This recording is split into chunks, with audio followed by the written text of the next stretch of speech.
Hi everyone, so now you can just try these two questions on your own. So the first one is to show the customer name of the company which made the most amount of orders.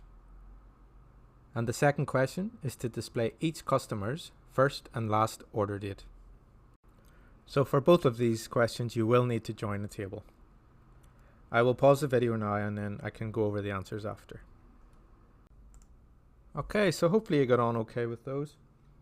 So I've just opened up a new query, and as usual I'll just select all from the first table.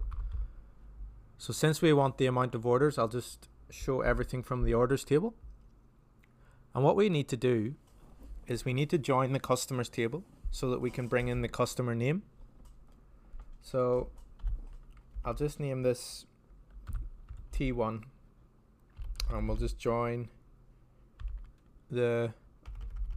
so I'll just do inner join of the customers and name it T2, and we just join them on the customer number. So you'll see that the customers table here also has the customer number as the primary key.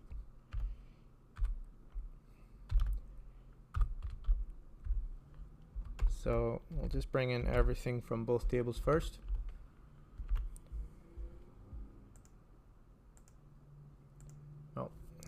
Need to put the alias for the second one. So now all the customer names will be on the right hand side. So we're going to see it multiple times due to the multiple orders by each customer.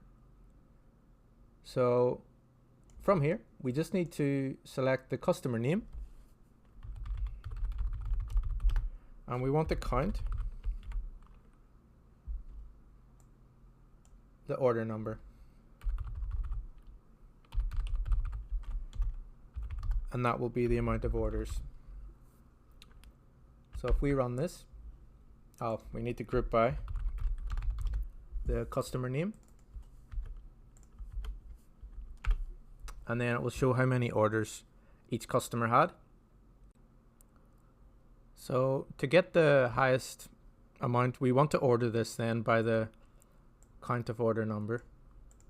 So, or I can just copy the column name orders, and we'll order this by orders, but we want to do that in descending order so it shows the highest first.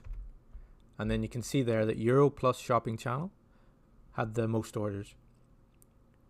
And also if you only wanted to show the first row here, you can limit it by, there's an option here but it only gives you 10, 50, etc. So what we can do is just we can type at the very end limit 1, and then it will only show the Euro plus shopping channel.